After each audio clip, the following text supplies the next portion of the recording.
Hey, everybody, I'm John Myers from Right Better Together. We're interrupting the internet. It's Emily Brooks. All of it. All of it, the entire internet. Emily, you don't like when we interrupt the internet, but you're here for it. But we have to, because we're going to be having a webinar Yes. in February. How to stay motivated. Yes, which really is kind of what our book is all about. So we have a lot to say about how to stay motivated. 7 Central, 8 Eastern. These are PM. Don't get up too early in the morning. Oh, no, we are not going to be there. 7 p.m. Central, 8 p.m. Eastern, 5 p.m. Pacific in California. Perfect.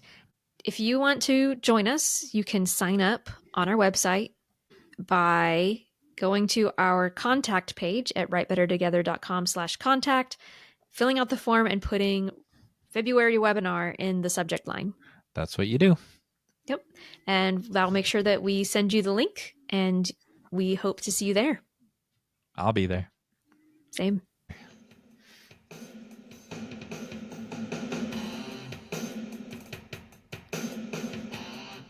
Welcome, everybody, to Right Better Together. I'm John Myers. Hey, look, everybody, it's Emily Brooks. Hello, John Myers. Hey, what's up? What are we talking about today? We have quite the guest.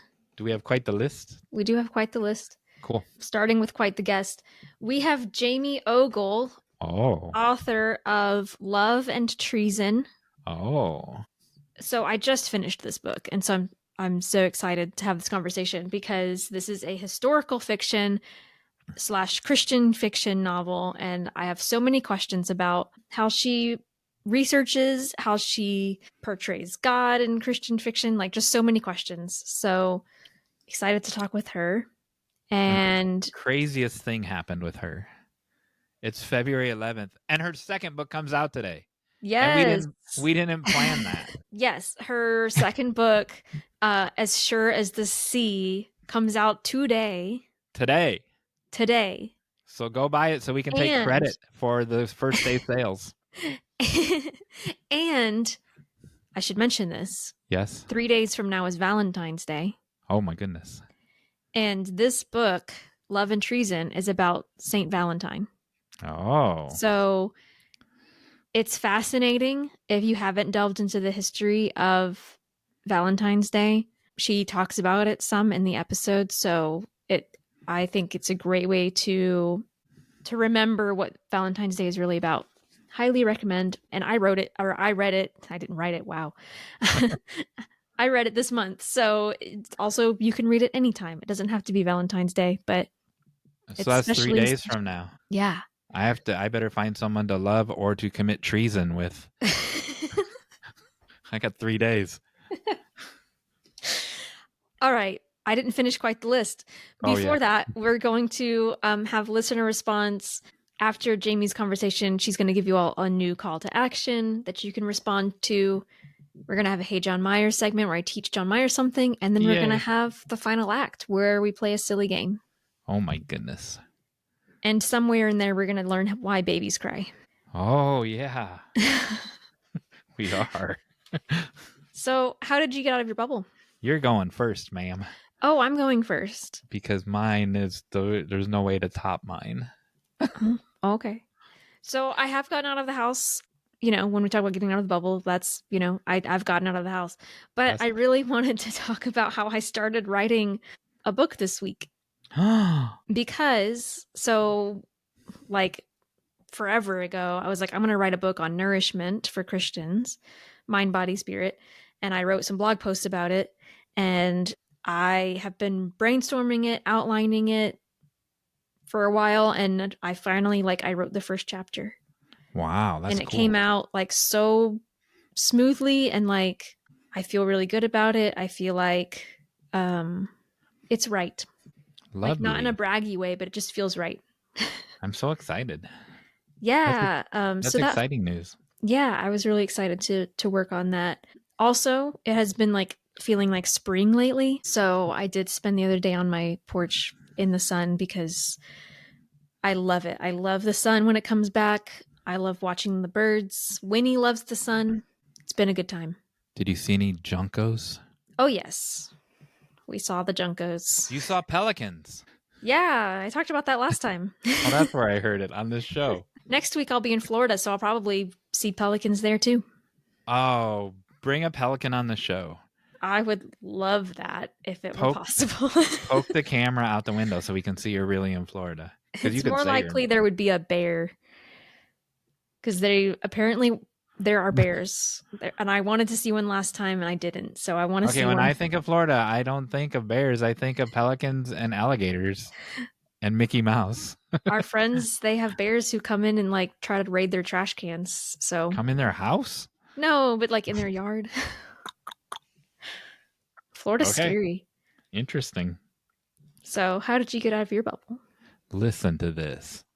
First of all, I have an opportunity to clean up one from 2 months ago where I told the story about the woman who abused my head while she gave me a haircut. Remember that story? Yeah. And she was just so mean to my head and you thought she was new. Well, guess what? Got a haircut on Friday. Tell me how beautiful it looks. Sorry, I was taking a sip of water. Beautiful. And it was the same woman who was still just as abusive to my poor little head. Why did you have the same person? There was no choice. That literally she was the only one there. I had to wait an hour to be abused by her. But that's not my point. My point was I told that whole story last time. I won't repeat it because it was the same story. I had bruises by the time I left. I hope she doesn't watch this podcast. But I forgot to make the writing point when I told the story 2 months ago. So now I can make the point to make the writing point. And so the point is when you're writing, so I go to the same place to get a haircut all the time. And so this is the first time I got the same person ever in my history of going there. And of course it had to be the tough and rough and tumble woman. So I left. You've seen me, audience. Emily, you've seen me with a haircut. They always look the same. Yeah. But two of we've been doing this for, let's say 8 months. I don't know, 9 months. So that's 8 or 9 haircuts. 2 of them have been rough. The rest have been perfectly gentle, but all at the same place. They always look the same. So when the reader is reading a chapter, as you know, when we wrote our book, some of them were hard to write. Some of them were really rough and to go through. And some of them, just like what the story that you just told with your book, that your first chapter just flowed out and it went smoothly. The reader doesn't know that. The reader is impacted by chapter 3 just as much as they are by chapter 6. And one of them could have been written in 5 minutes and one could have been written in 5 days. The reader has no idea of the process of how grueling it is on the author. That's fascinating. It is. And I believe it because like Wendy, like I never read a chapter and I'm like, oh, Brandon Sanderson must have been having a bad day, you know? And then Jamie Ogle talked about how hard the second book was. Yeah. And how hard it was to get out. But we wouldn't have known that unless we watched her on this podcast. We would have enjoyed the story just like you. Yeah, just like you enjoyed the first one. Yeah. All right. So ask me why I got a haircut. Do I even need to ask? Yeah, you need to ask. Why did you get a haircut? Oh, I'm glad you asked. Because on Sunday, I went to, really out of the bubble, remember when you went to a renewal of the vows? Yes. I went to the renewal of the vows to celebrity screenwriter Bob Sines. Oh, precious. And his lovely wife, Margie. It was their 50th wedding anniversary. So sweet. And he invited 50 of his closest friends. And so the dinner was all planned and there was like a reception and everything, but supposedly, and I believe him, the renewal of the vows was to surprise Margie. And there was a wedding cake and everything. Isn't that sweet?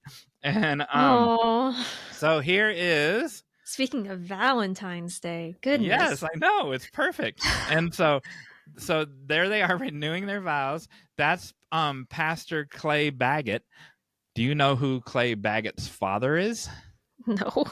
Did you ever see The Apostle with Robert Duvall, that movie? No, I didn't.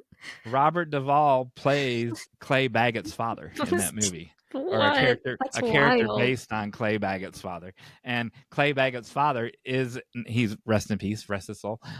He is actually in like the front row in one of the pews when Robert Duvall's giving this shaking sermon and based on one of Clay Baggett's father's real sermons. How about that? That's amazing. Wow. But wait, there's more. Oh my goodness. So I walk in and I hear, "Hey, John Myers." And we had Jamie Ogle was coming. We met her at WriterCon, right?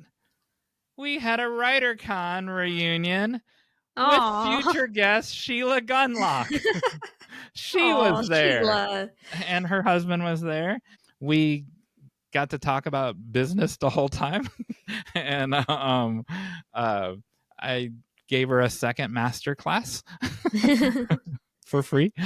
And so I answered a bunch of her questions. And she's working on her podcast. Her book, she wanted me to, because I said I was going to say this, I was my getting out of the bubble story. Her book, Groovy Granny and the Food Fight, was #1 on Amazon in her category since we met her. Yep, since you met her last September, and so we'll talk about more of that when she comes on in a few weeks. We're recording that on March 18th. I don't remember, it comes out in April or something. There you go. Well, how's that for getting out of the bubble? Congratulations, Bob and Margie. That is so sweet. Yep. I love that. He was so, and also hi to Sheila. You look at him and he just loves her so much. It's adorable. So much. Alrighty. Speaking of love, we have listener responses. Oh, we have some love from a listener. We had a really kind message from Lauren. Lauren, who made crochet person who she crochets things. She made us these. We'll share her link in the show notes. In our company colors right here. Mm-hmm. And Lauren says, "Hello, John and Emily. Hey, my name is John Myers. I hope you're both doing well. It's been a while since we talked, and I got your Christmas card the other day, and it reminded me of you guys. You both have accomplished a lot this past year, and I'm very happy for both of you. Congratulations on your pregnancy, Emily. Sincerely, Lauren Hood." Thank you, Lauren. Isn't she sweet? That's so sweet. We can thank future guest Kirsten Modglin for this letter from Lauren, because had we not sent the Christmas card, which we got the idea from Kirsten, that's what triggered this one. So look how everything is. Look at the synchronicity. Spreading the love. Yep. Let me introduce you all to Jamie Ogle, who we met at WriterCon. She was a speaker there. Speaking of WriterCon. And she was great. So that's obviously why we had her on. Our book signing was at the same time hers was. Jamie Ogle is a pre-dawn writer, homeschool mom by day, and a reader by night. Inspired by her fascination with the storied history of faith, she writes historical fiction infused with hope, adventure, and courageous rebels.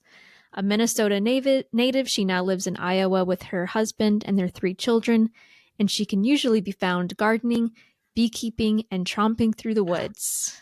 Man, I love that. I feel like we have so much in common.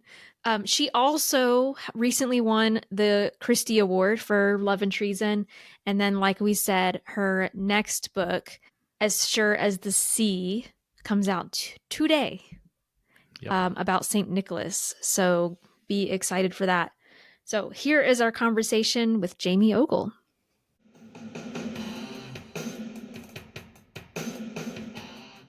And we're back. I'm still John Myers. Hey, look, everybody. It's still Emily Brooks. Hi, John Myers. And hey, look, everybody. It's Jamie Ogle. Oh, my God. Hello. Thank you for having me. Before. I'm excited to be here with you guys. I've sat 6 feet away from her before. Yes. We're sitting very close together. With you in between us. You're our first Iowa guest. Oh, wow. Yeah, like a lot of the people who were at WriterCon are from like Oklahoma City. And so I'm always curious, like who traveled to get there and stuff. So, yep, I drove there. It wasn't actually a bad drive. It was pretty nice. It wasn't too bad. That's nice. He drove there as well. I flew. I like the drive. I think it's very, I mean, I'm driving from east of there, but it's a very relaxing drive. Speaking of WriterCon, while you were there, you were talking about writing your book. And so I, of course, bought it, Love and Treason. And I just finished it, and I'm super excited to talk about this. So we have yet to talk to someone who writes historical fiction, as well as Christian fiction, at least in this genre. And so I'm really curious about your research process, because as I was reading this, the details that you pull out are so vivid when you're describing this place. And so this takes place in Rome. Like 80 to 70, it says. Yep. But I felt like just even like the names of the restaurants and the sights and the smells and the food that they eat, all of it is so vivid. And so I'm curious how much of that comes from like, this is research fact versus I kind of had to make up some of these details to make it come to life. A lot of the details in there are historical fact, just from visiting Rome and walking through the ruins and the markets and stuff like that. And then a lot of it is, the food is historical. There are cookbooks from that era. And I tried to experiment with some recipes. Was not successful in a lot of them. So I just had to write like they were really good. Because I didn't make them taste very good. So I'm sure it was me. But a lot of it was historical fact. And then just, I don't know. I felt like when I visited Rome before it was published, so I was able to put in a lot of more details from just being there. And obviously it's not the same now as it was then, but more preserved than like a lot of, I mean, I haven't been there, but like it's pretty neat that you could still see some of these really ancient places.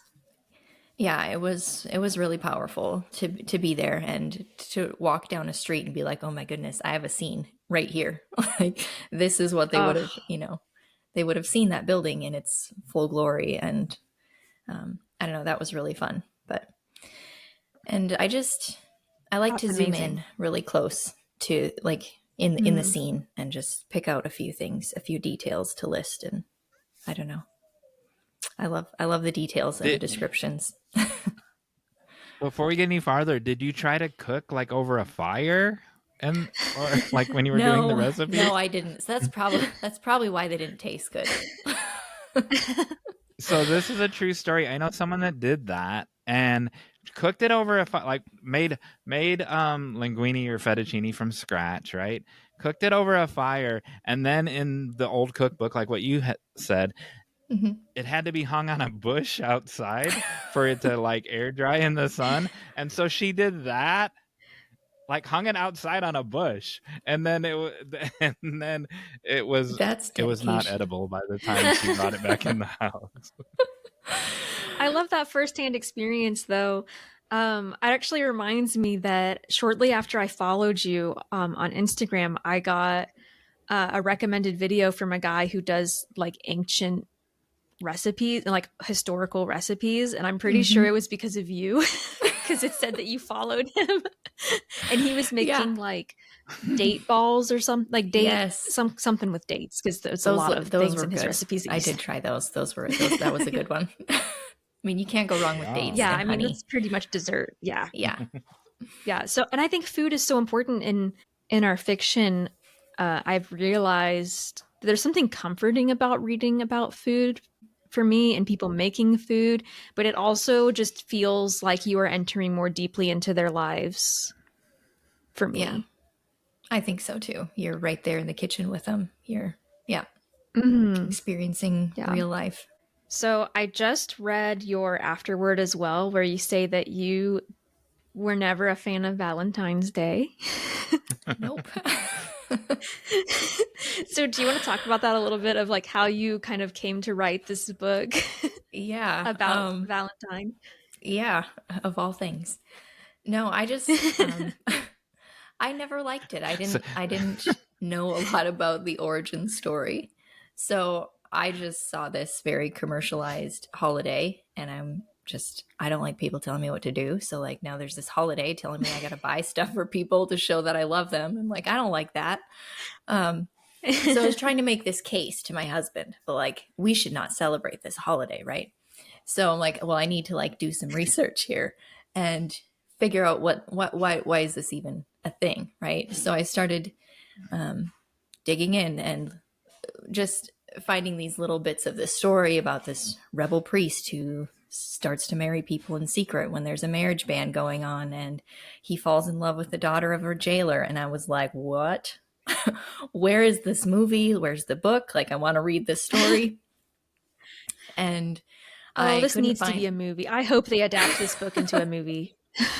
That would be amazing. But yeah, I just kind of got swept away with this story, and kept digging more and discovering like, okay, what's going on in Rome at this time? And it just spiraled into book research. And all of a sudden I had this story playing in my head, and I started writing it down. So I never actually came back and, delivered my, like, we should not celebrate this holiday speech to my husband. Does it change though how you celebrate the holiday, or how you? I mean, it's definitely going to change things for me. Because I'm kind of the same way. I'm always a little skeptical of Valentine's Day. I'm like, it's a Hallmark holiday. It's like the holiday that they just want to sell stuff. But this really opens your eyes to like, there's a lot to really celebrate here from this. Yeah. I mean, I still don't love like the commercial aspect of it, but the story just kind of, I didn't really mean it to. Like, I didn't write this story thinking this is going to have this theme and this theme and this theme. I just started writing, and those things just happened. So the way this story kind of explores all different kinds of love. It's love between family members, love between friends, romantic love, just what sacrificial love looks like. It's love in all of its forms, really. And I think that was kind of a powerful thing to write about and explore. So yeah, it does change. Just, okay, how can we go forward? There's this holiday. How can I show love to someone else? And maybe it really is giving them a card or something, but maybe it's something else too, just showing up when they need you, or, different ways. So yeah, this is like Lee Strobel's case for Christ. She went to disprove the thing, and then it converted her into a fan of the thing. Amazing. But it is interesting how the commercial side can kind of take over. Like, it's kind of like St. Patrick's Day, right? There's so much beauty in the background of these holidays that doesn't really get talked about much. Yeah. So I'm glad that this book exists for people to like dive into this story. Well, it was fun to write and fun to experience it and be humbled and have my mind changed. Yeah, for sure. At what point did that happen? At what point, like, were you a month into it or a year into it where you're like, oh, I'm humbled now? Like, what was the point where you realized you were being humbled? It was probably the moment I like first read this is what it actually was about. It was about this, guy who stood firm in his faith and began marrying couples in secret. And then I was like, oh, oops. Okay. That's great. All right. I interrupted Emily. Go ahead. So you have a new book that did it just come out or is it about to come out? It's about to come out. It will, it releases the 11th. So February 11th. Okay, awesome. So is this from the same time period, or how did you choose, your next book? So the next one, when you pitch books, you have to pitch multiple. So I was just kind of looking around for, what else in this type of story where I could dig behind something that we all know and find the story behind it. And I looked into St. Nicholas and found out he lived only about 30 to 40 years after St. Valentine. So I was like, oh, well, that seems like a very easy story to segue into. So this one goes into the Greek side of the Roman Empire and explores the legends behind Nicholas of Myra, who, turns into Santa Claus eventually somewhere down the line, but we don't go there. I was going to say, is this a Christmas book? No. No, some people have asked me, like, I'm really confused about your St. Nicholas book because it shows a girl in a boat on the ocean and it looks really tropical. But that's so funny. Yeah, because I didn't know either. Right? You intentionally made that cover, right? I'm guessing to distance it from Christmas.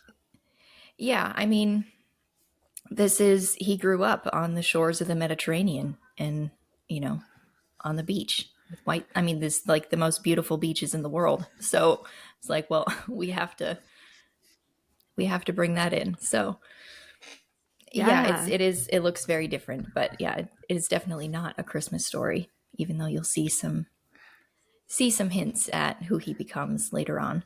But I love that. That's very exciting.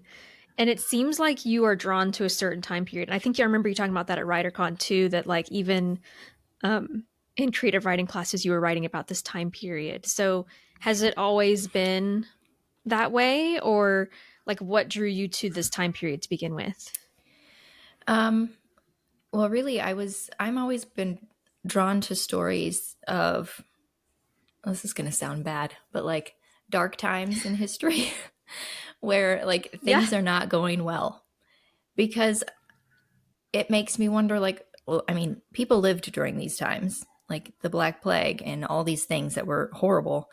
And how did they get through that? How did they get through and come to the other side and live and be like normal functioning human beings after going through something horrific like that? What does that look like? And where do you find hope in situations like that? So I've always been kind of drawn to those times in history, because you can always find these amazing stories of people who just came through it and fought through it and were these amazing beacons of hope for other people.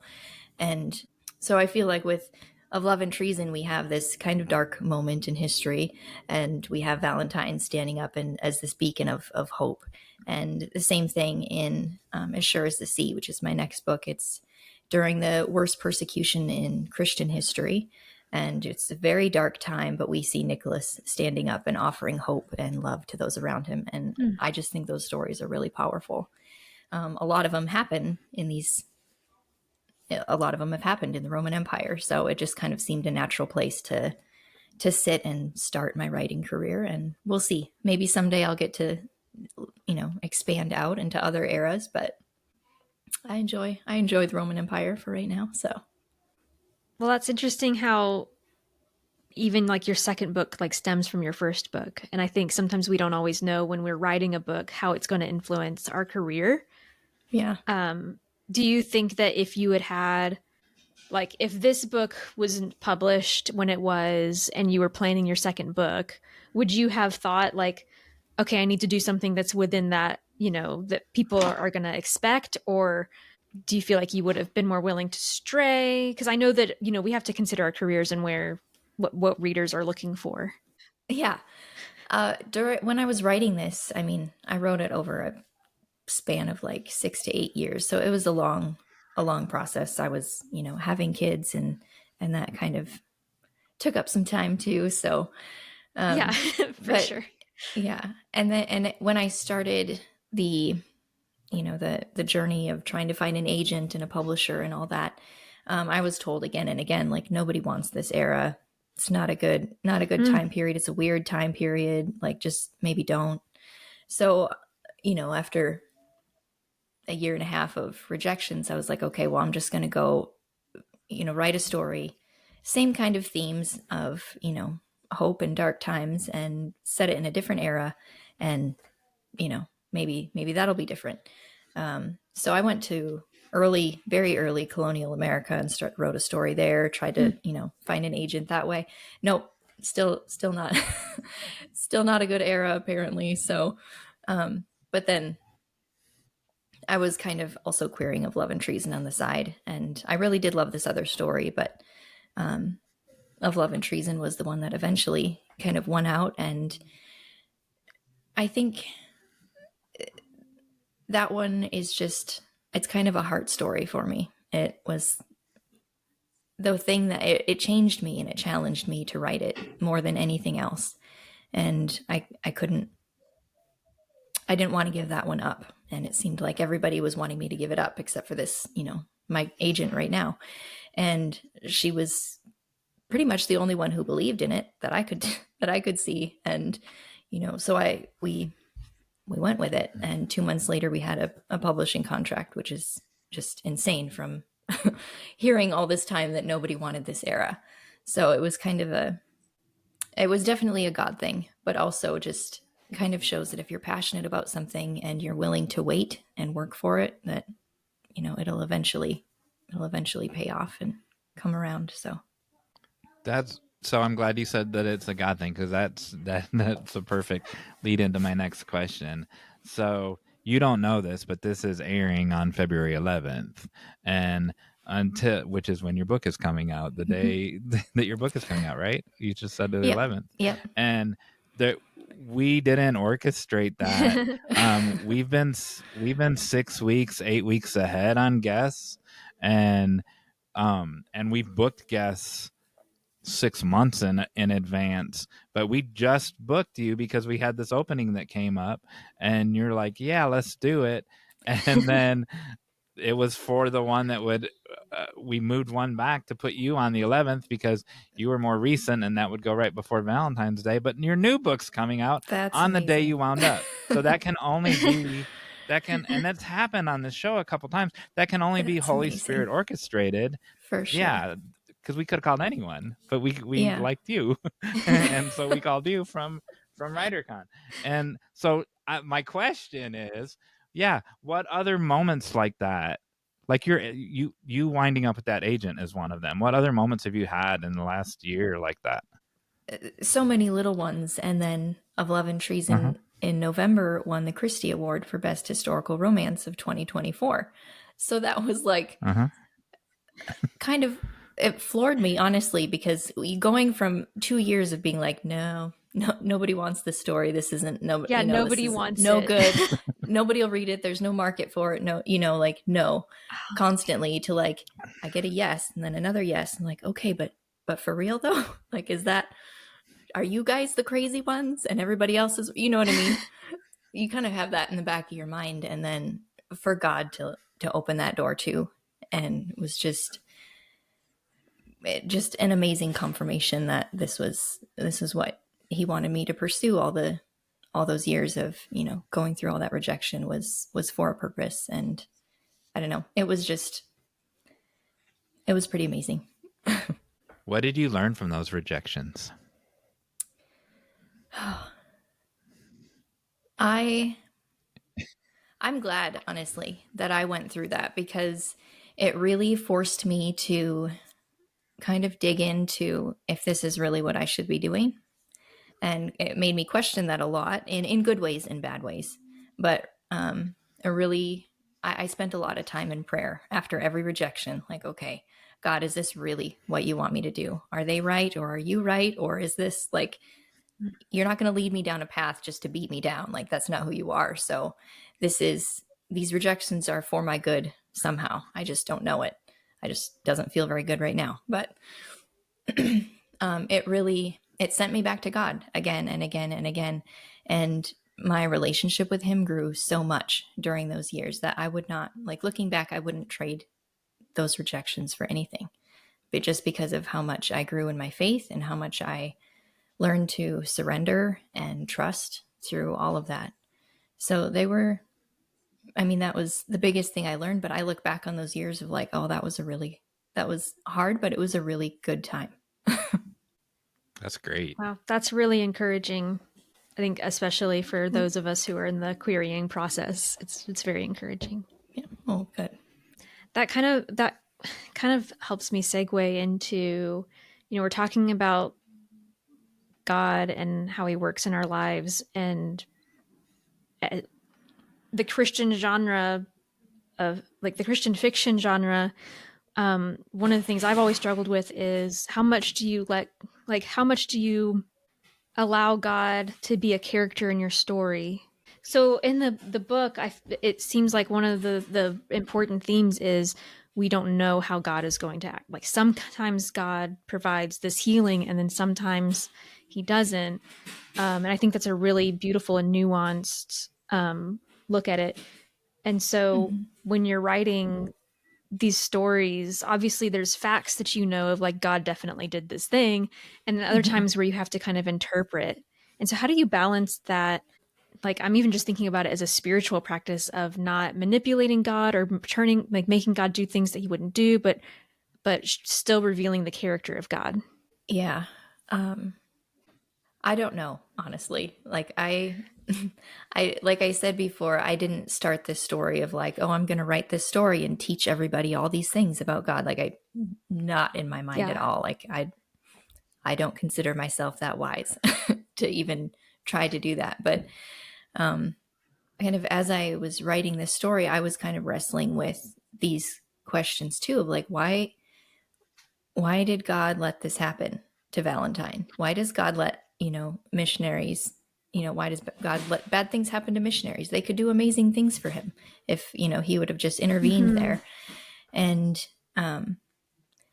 just realizing, just kind of wrestling through those questions of why doesn't God answer all the prayers? And why does he say no? And is he really good? Or, like I was wrestling through those questions myself. And so these characters are wrestling through these questions. And in his word, in the Bible, we know that God is good and that he works all things together for good. And the Bible is full of a lot of things that are hard and hard to understand that these things could happen. And we see throughout all of Scripture, all the stories are telling the big redemption story of eventually, one day, it is going to be made right. And, we can look through all these stories and they might not end happily here, but that doesn't necessarily mean it's the end of the story.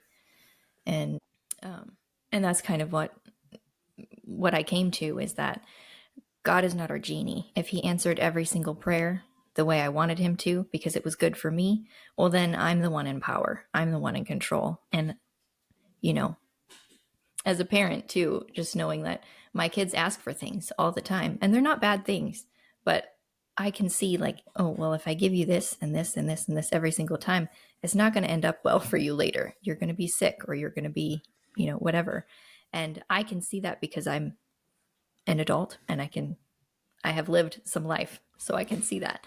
And just think how much more God sees and how much more he knows what's best for us. And it might not be fun in the moment, but he can work all things out for good. We really do have to trust him. And that is hard because it's hard to see through some of the tragedy to the hope on the other side. But yeah, I think that's a great answer. It's very character focused. So it's because as you were wrestling with those questions, the characters are wrestling with those questions. And so it feels very real, and it doesn't offer like, this is the answer, but it provides that hope and that assurance of the things that we do know.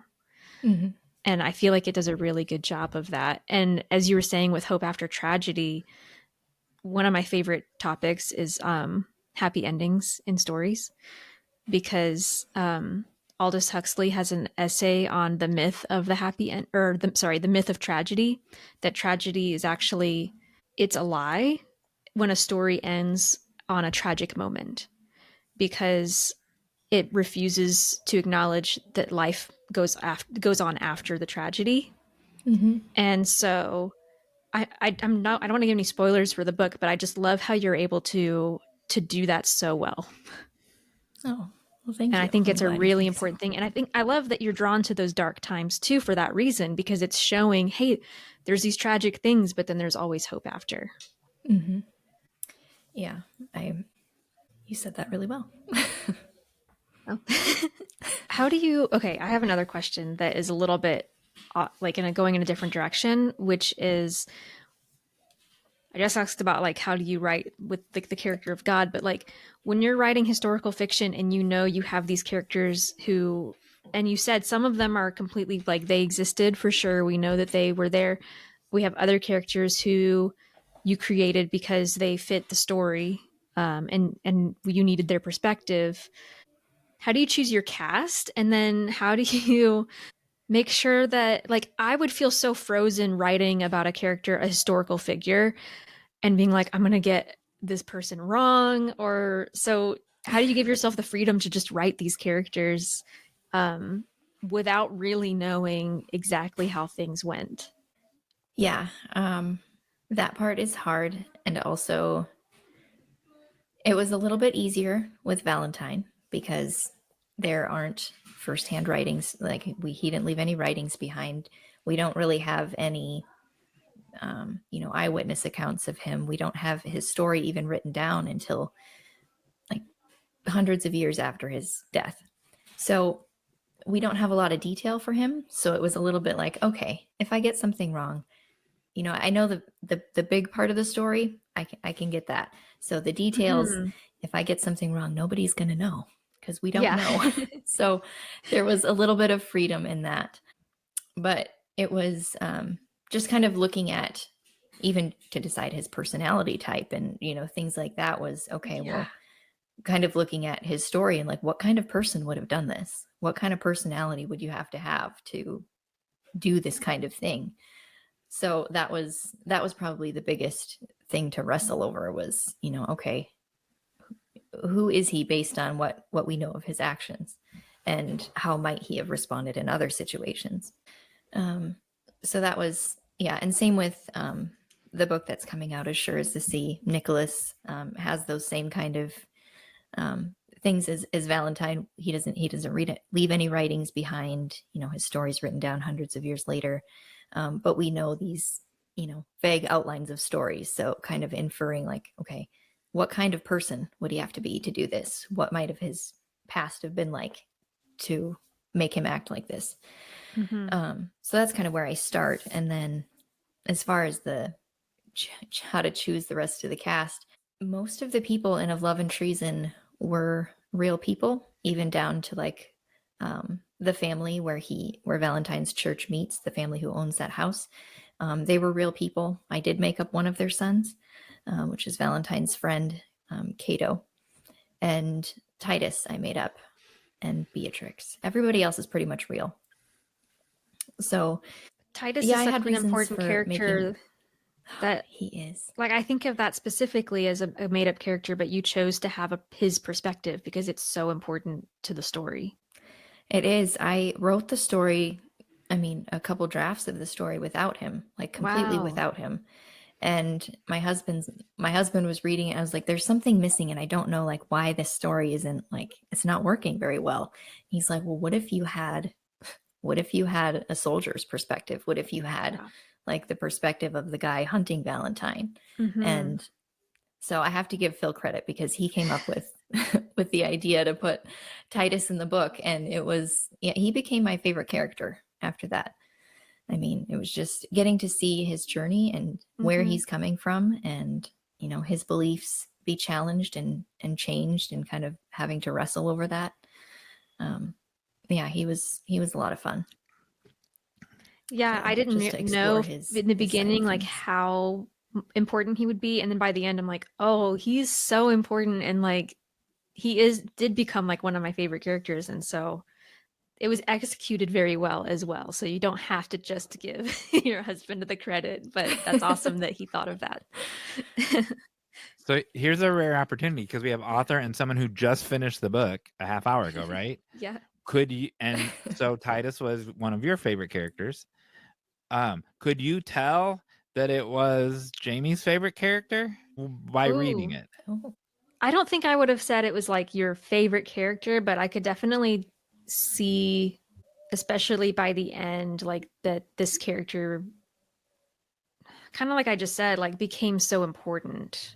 Yeah, I don't know if I would have said that like he was one of your favorite characters. Well, I'm sure, like, as an author, like, he's probably the third most important character.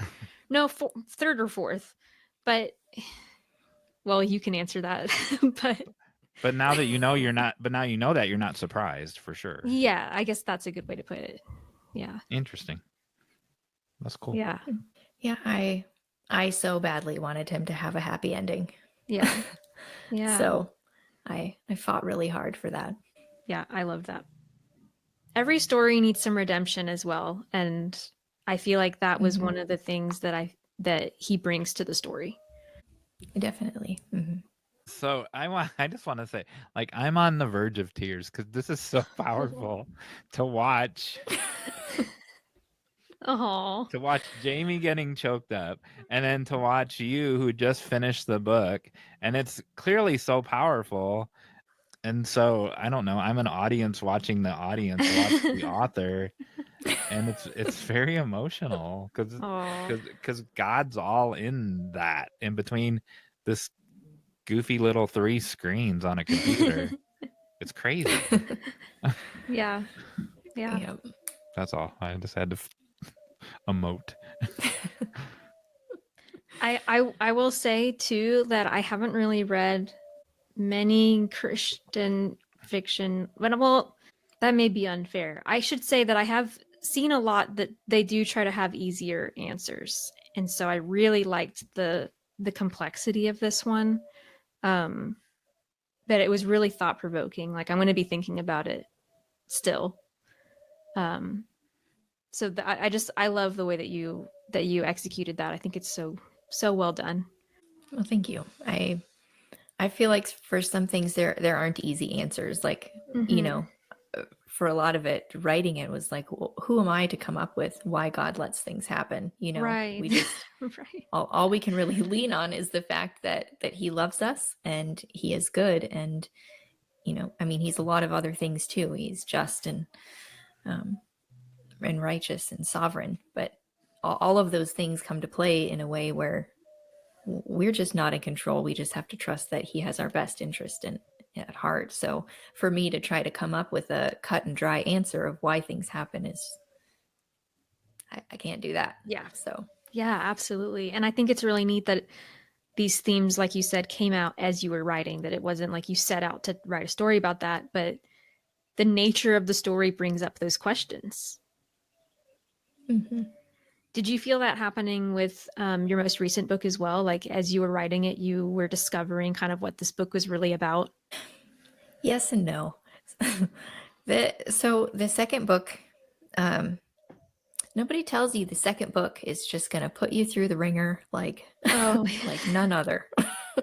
Like, you know, I had 6 years, like I had all the time in the world to write of Love and Treason. Yeah. And, you know, I could take my time and I could rewrite it as many times as I wanted. And, you know, book 2, I was under deadline. So I had a vague idea of what I thought it was going to be. And, you know, I'm a plotter. So I plotted everything out. It looked really good on paper. Like, I got this. And I started writing and it wasn't working.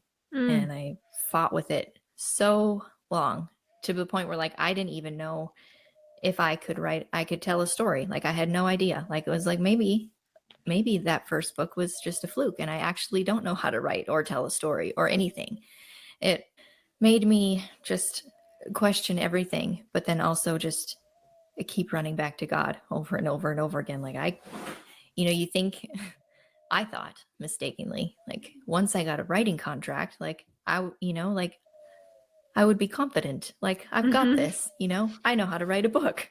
And then you realize, oh, I'm still wrestling with it. Like, please, Lord, do I know how to write a book? And can you help me write a book? And, like, I really don't got this. But this story, I knew from the beginning, as soon as, like, I knew who Nicholas was. And then I read this thing about Mediterranean coral divers. And I immediately knew my heroine was going to be a coral diver.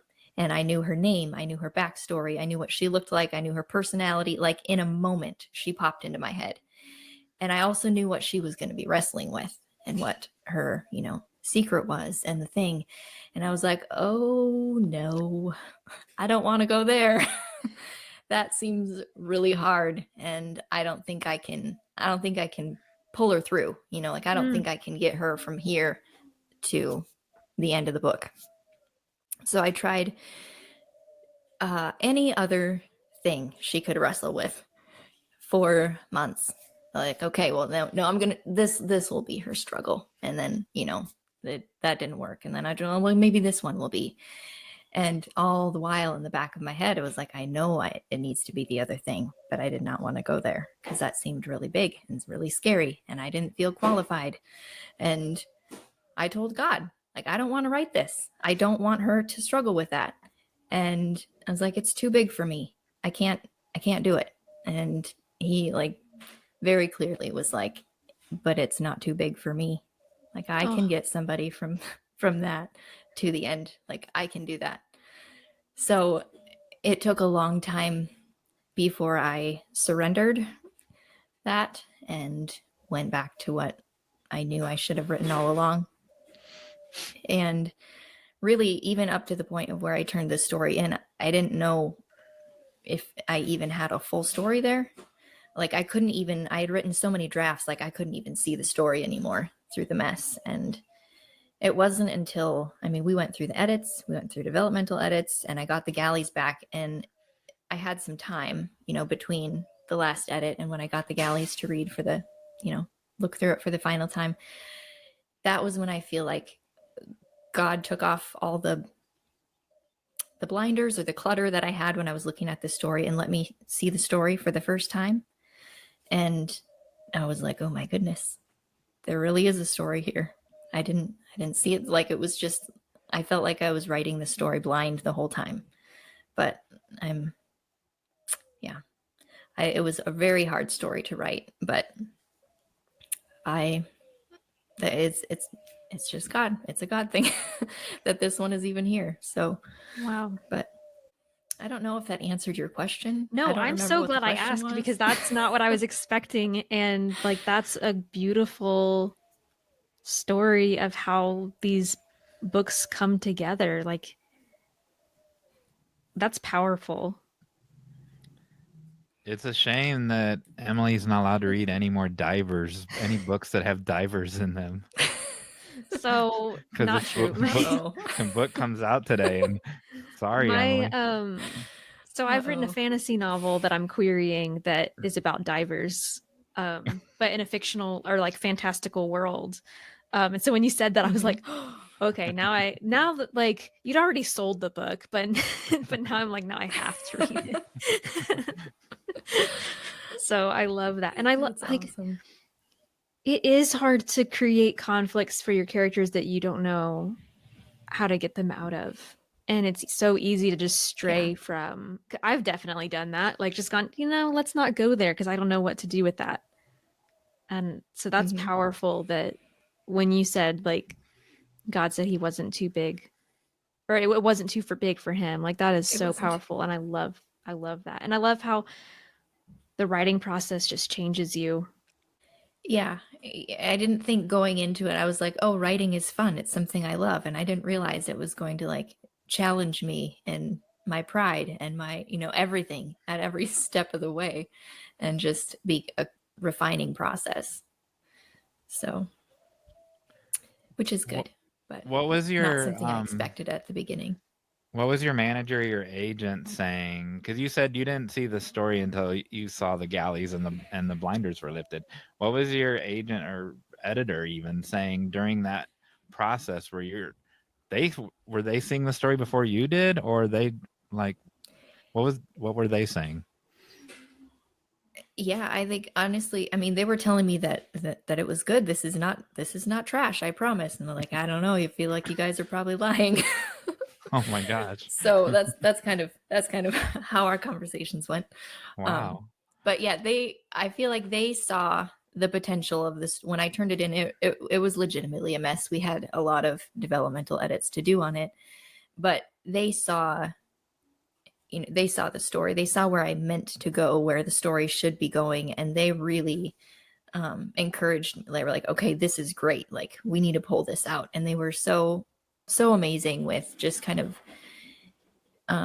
leading the story to its full potential and seeing it when I couldn't, and not trying to change it, not trying to make me do something I didn't want to do. It was very much like, wow, okay, we see this, like, keep going. It was, they're amazing. Yeah. So even if I didn't quite believe them at first. More evidence that we write better together, right? There you go. Yeah. Sometimes we can't see it. Like, even when you said like your agent believed in you, like, I have people who believe in my book when I don't. You know, like, who are like, no, you really do have something here. And that's why I believe in sharing our work and asking for that feedback. It's so important. Yeah, it really is. And I don't think I could have gone through that whole query process if I hadn't had a group of, critique partners and writers who were, in my circle and who had read it and who were just encouraging me and praying for me all along the way. We were doing all the same thing for each other too. And just to have that community and that closeness and just that encouragement is huge. I don't know how anybody could do it without it. I couldn't. So yeah, it's very important. I love that so much. I think, are we ready for a call to action, John Myers? Do you have another question? I have a final question. Okay, I'm going to save my final question for the Patreon, if that's okay. Okay, I'm not. I have a final question for the episode. And I'm going to give you an out, Jamie, so you don't have to answer, which I never do. I feel like there's something that you want to say that hasn't come out in this interview. And like where you almost said something, and I don't know what it is, but I feel like there's something that just goosebumpy that you have to get out. And if I'm wrong, then tell me I'm wrong. There's your out, but I don't think I'm wrong. So what is it? I don't know. Okay. I'm happy to answer any questions. I'm not trying to hold anything back on purpose. Okay. No pressure at all. Yeah. No, I gave her the out. I can be wrong. All right, go to the call to action. Sorry, I was thinking if I wanted to ask. Oh, wait, there's a question. Emily, you've been holding this question back. No, I was just... That's it. That's what it was. I got the wrong person in the wrong screen. That's what it was. Before the call to action, do you have any final just advice for people who are pursuing Christian fiction or historical fiction? Just that if God has given you a story that you are passionate about and you feel like this is it's the story of your heart, you are most passionate about it, you feel like God's leading you to it, even if other people are like, no, there's no market for it, there's no, write something else, this is not what we want at this time, keep pursuing it, because you don't know where God's going to take it. I mean, that's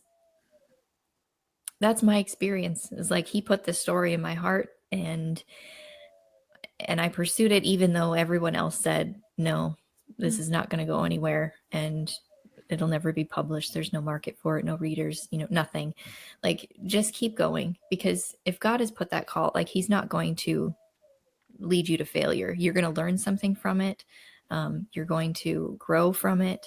It's not for nothing. So whether or not you end up with a book at the end of the journey, like, see what God is trying to do in your life and in your walk with him along the way. It's never for nothing. That's perfect. I think that's a wonderful way to end this conversation. And Jamie, do you have a call to action for our listeners? Okay. I would say practice adding detail and descriptions to your things by seeing if you can add one word that changes everything, that makes you see an everyday object in a different way. And try it when just one word, whether it's, you're describing a chair. What kind of chair is it? Is it a lumpy chair? Is it a battered chair? Is it, what can you do to make your reader see that chair in a different light? And then how would your character see that chair or that object, that thing? What descriptions would they use? What reveals something about your character in that word that they would use? So I think that's a good way to add character and description and draw out things in your character's point of view. That's great. That's wonderful. Listeners, I would love those, like, even just a 1-sentence, 2-sentence description that came from that exercise. If y'all want to send that to us, you can respond in the comments on social media when we share this episode, or you can go to writebettertogether.com/podcast and find this in the show notes and respond there. And there's another way that I'm forgetting. Oh, in the YouTube comments. You can also do the YouTube comments. Well, thank you so much, Jamie. That was a wonderful conversation. I'm so glad you got to join us. Fantastic. Oh, thank you so much for having me. This has been a lot of fun. So powerful. Love it.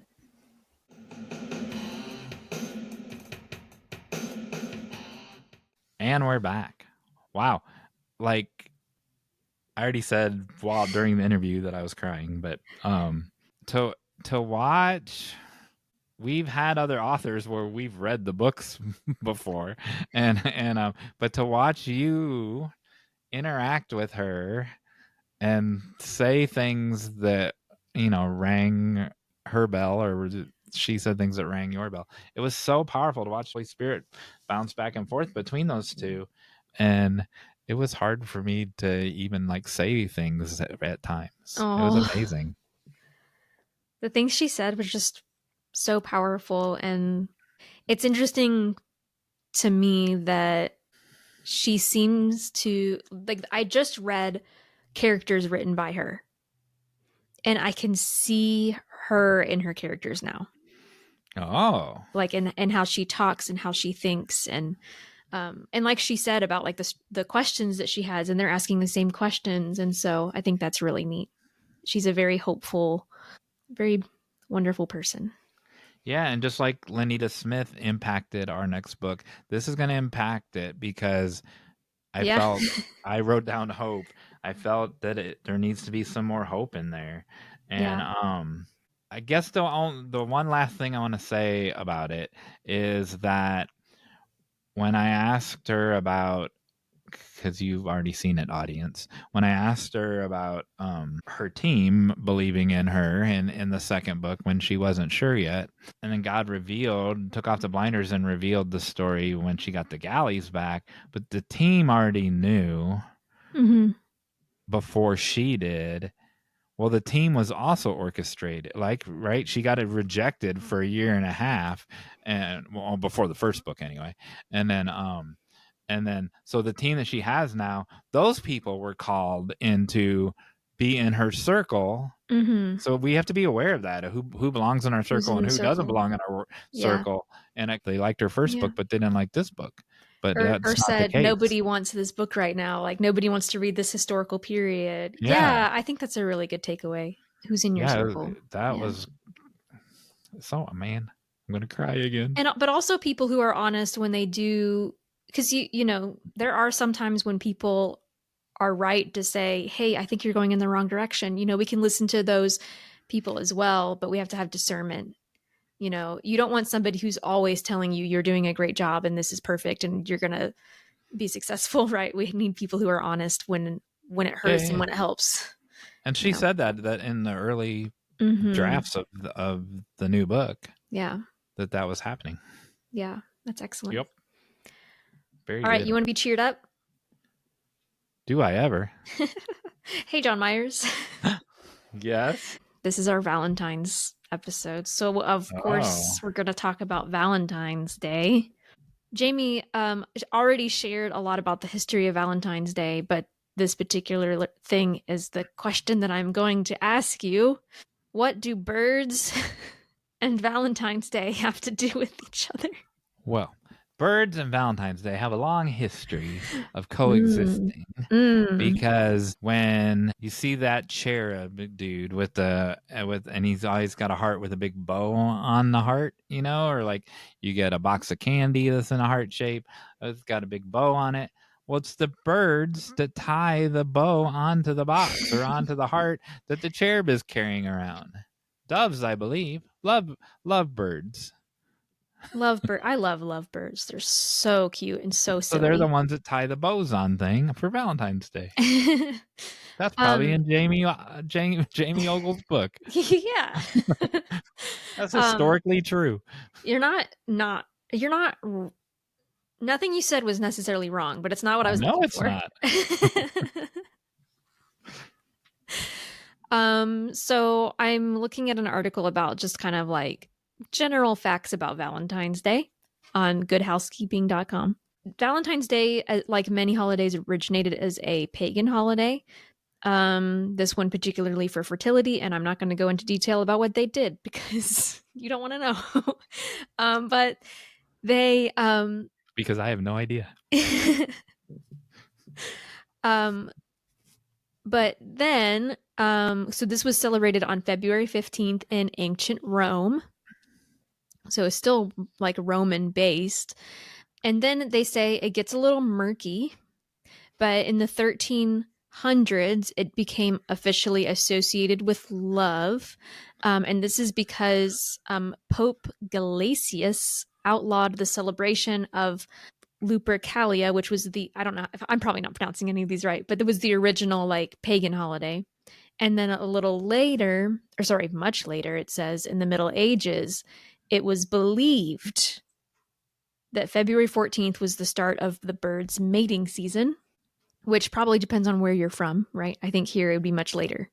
And then Chaucer, it was the author Chaucer who wrote a poem that associated Valentine's Day, birds, and romance in a poem that he wrote in 1375. So once again, authors make their way into his like shaping history.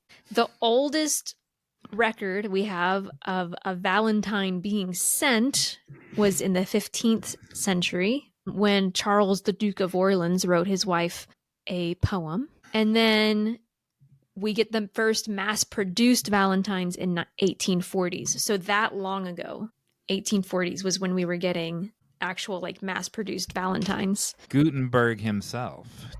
That's why that was the first mass-produced ones came, obviously after Gutenberg invented the printing press. That's why he invented the printing press, so that he had so many lovers that he could send them all. No way. He didn't have time to be writing all those love letters, and so he invented the printing press. No way. That's crazy. I just made that up. Okay, that makes me feel better. I was like, what are you talking about? I slandered Mr. Gutenberg's name. I'm not going to trust anything else you ever say. Good. That's probably wise. But yeah, ever since, people have been associating this day, the February 14th, with romance, with sharing gifts. And like, I think I grew up celebrating Valentine's Day at first as a friend's holiday and a family holiday. And then once I was married, I'm kind of like Jamie. We don't really go out of our way to do anything special on Valentine's Day, but every once in a while we'll get ourselves we'll go out to eat or something.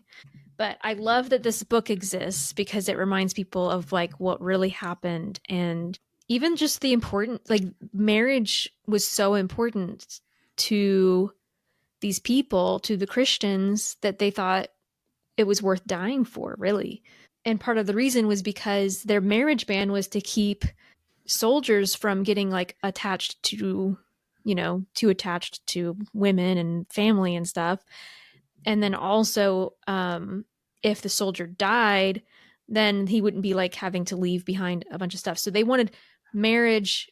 Part of the reason why marriage was so important was because if the soldiers died, they wanted the widows to be taken care of. And if you weren't married, then that wasn't going to be the case. So they really believed in the importance of it, and obviously risked their lives for it. Wow, that got all serious at the end there. Well, that's this book. It's very serious. There's a lot of, like she talks about, there's a lot of darkness in this time period, and there's a lot of darkness in the book. But that's also what makes it so beautiful is that she's able to shine a light through it and show it that these people were faithful to God and showed hope through it. Find hope through the darkness. Yep. So were you in kindergarten? Were you in homeschool at kindergarten? I was homeschooled all the way to college. Okay. So my first Valentine's Day would have been at kindergarten, obviously. And then you get, you have a white paper bag and then everyone gives you Valentines. We had boxes. So, because I was in a tutorial, so we would go once a week and we had a tutorial and we had boxes that we would do a box creating contest. And then the boxes had little slots. And so people could just like put the cards in the slots. And then we had the pre-made Valentines. So you could give away Lord of the Rings Valentines or Scooby-Doo Valentines or whatever. Yeah, that we had. Same. Yeah. So in college, my students, whatever they read the weekend, whether it was 100 or 300 about research or whatever, or if it was lit, whatever their weekend reading assignment was, when they came back in on the Monday or the Tuesday of Valentine's Day or the week of Valentine's Day, they would come into a box of sweethearts with the words on it. And they would have to write an essay using and they all got a glue stick. In college, they would have to write an essay reflecting on what they read over the weekend, using the hearts in the sweetheart box. And that could have been today's game. Welcome to college. and they loved it. And I still have some of them. I should have dug them out for today. Because some of them are hilarious. Some of them are just like, they just used whatever letters they had. I mean, whatever, love me or kiss me, whatever words they had. But some of them did a really good job. I still have some of them. That's so funny. There you go. Welcome to college. That should have been today's game. That's why I was beloved. Hold on. I just realized that I don't have a prize for today's game. Oh, well, while you're looking for the prize, pay attention with one of your ears because I'm teaching you why this boy right here is crying. Oh, look at that boy. Oh my gosh. He's crying because the dog would not sit still long enough for him to eat her tail. Oh my goodness. Poor Winnie. Poor Winnie. She doesn't know what to expect. So that's a warning for the baby and you and Winnie. It's going to be really interesting to see how she reacts to especially if baby boy Brooks tries to eat her tail. She really hates loud noises too.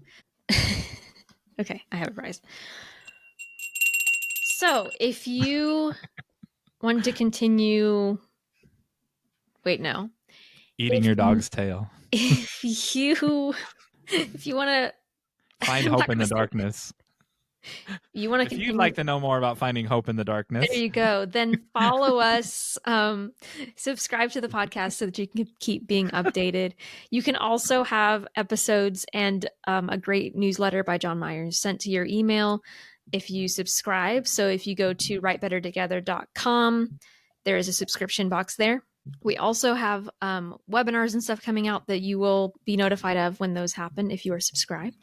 Also, we would love to hear from you. Like when we read responses from people in the beginning of our episode, that's just people who respond to us, and we love to share those, and we love to share people's stuff in our show notes. So reach out to us, respond to a call to action, write a review. We'll read those too. And thank you in advance. You can even send us a review of something that we have nothing to do with, and we'll read it. No, not really. One of our they could write a review of one of our guest books, and we would read it. Would love that. Yeah. They could review our interviews with the guests. Whoa. Why didn't you ask her this? Blah blah blah. Yeah, I think that means it's time for the final act. Okay.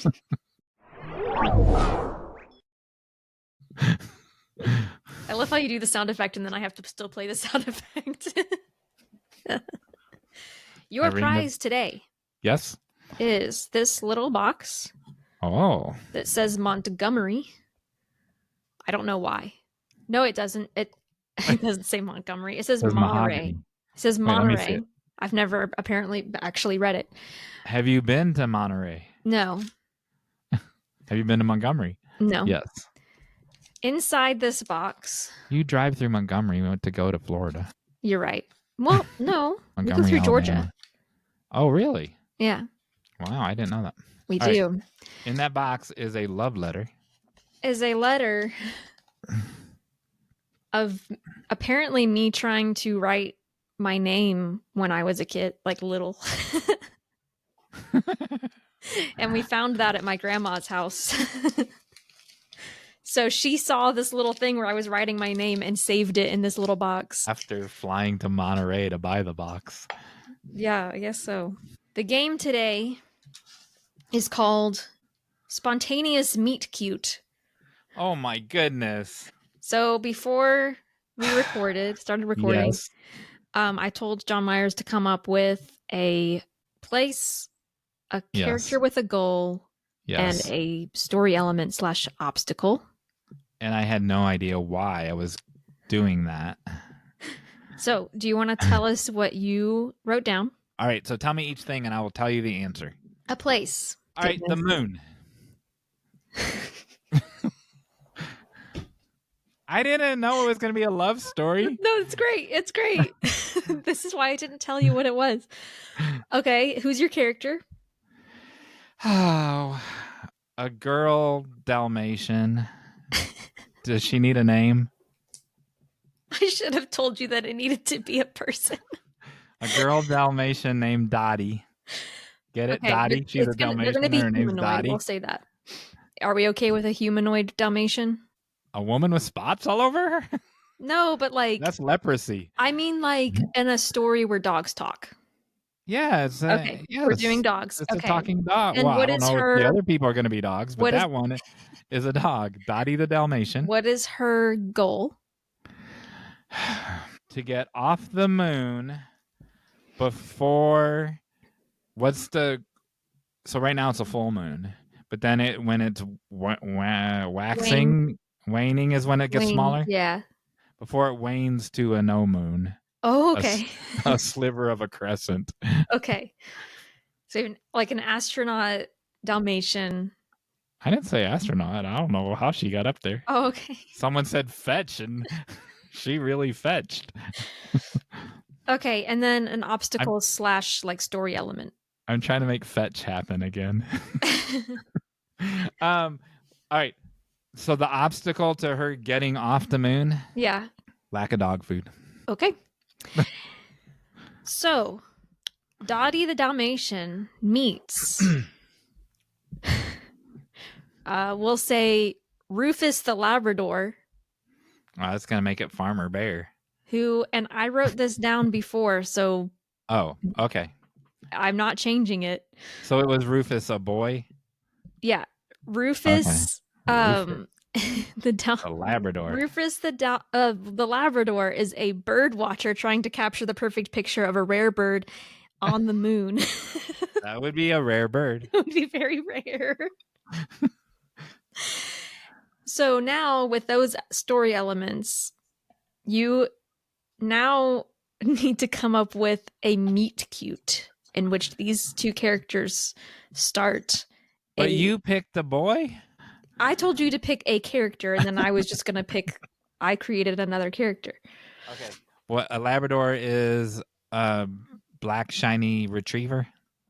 They're not a retriever, but they're... Labrador retriever. That's literally what they're called, I think. Like a golden retriever, a Labrador retriever? I don't think so. Okay. Golden retrievers have like that long hair, and Labradors have like that really short hair. Google the Labrador retriever. Oh my goodness. What's going to matter for my meet cute? Okay, you're right. It's Labrador retriever. Oh, I was? Oh, yay, I win. I win the box with the do I get the letter? Oh, that's not how I win the game? No. So, all right. If for our listeners, a meet cute is the moment in a romance where the characters first meet, and sometimes it goes well, sometimes it doesn't, but it sparks something. Okay. I should have made him a St. Bernard. But all right. So Dottie the Dalmatian is on the moon with no food, and the moon is waning. So that when it gets down a little slice, it's going to push her off the surface of the moon, because that's how waning moons. Oh wow, that's how waning moons work. This is like a Wallace and Gromit, the moon is cheese kind of story. Yeah, and so we already established she got up there because someone threw a ball and played fetch. Because I'm trying to make fetch happen again. And then so Rufus, what am I doing? Just they got to meet. That's it. Yeah, but in a cute way. What's not cute about a Rufus the lab meeting? I should have made him a Yorkie. Oh no, you made him a lab. Meeting Dottie the Dalmatian. All right, so what kind of dog is a Labrador, Emily? A Labrador Retriever? A retriever. Oh, imagine that. And how did Dottie wind up on the moon? By fetching a ball, or a stick or something. So Rufus was playing frisbee, as one does when you're a retriever. And you won't believe what happened. So Rufus is playing frisbee on the shores of Cape Canaveral. Whoa. And a branded unnamed rocket is supposed to launch that day, but I won't name the name of whatever corporation owns that rocket. And it's also the same day when do the pelicans migrate? Just in the winter. You saw them flying over you a couple weeks ago. So just January. All right. So it's January, and that makes sense because that's when you launch your rockets in January. And so I don't know who threw the frisbee. That's the problem. But oh well, it's irrelevant to the story. And so whoever's throwing the frisbee is like, longer, go out longer, go out longer, go out longer, go out longer, go out longer. How many times can I say go out longer? Go out longer, go out longer. So Labrador Rufus the retriever is way out there. Frisbee's thrown. Guess where it winds up? In a pelican's mouth. That's where else would it happen? Where else would a frisbee wind up when there are migrating pelicans at Cape Canaveral? Is Cape Canaveral in Florida, or is that in Texas? I'm not sure. So this is not a geography test. This is a meet cute test. So pelican in the mouth takes off because he's startled because it's a boy pelican. And so takes off because he's startled. Rufus leaps into the air to grab the pelican and catches the pelican's leg in his mouth. Rufus is a pup. Rufus is not a full-grown retriever. The pelican takes off, pulling Rufus behind him, just as the rocket Cape Canaveral takes off. Wow, oh my goodness. The rocket is pointy on the front. It harpoons the poor pelican. Sorry, a pelican was harmed in the in the making of this story. And now what is Rufus gonna do? He can't let go of the pelican leg because then he'll fall to his death. We already killed a pelican. We can't kill a beloved dog. And so rockets do what rockets do. They go up by the moon, and as the rocket orbits the moon, the harpooned pelican rips into the Labrador. Not only is he dead, he's now ripped in two. The Labrador falls to the ground when the pelican is ripped in half.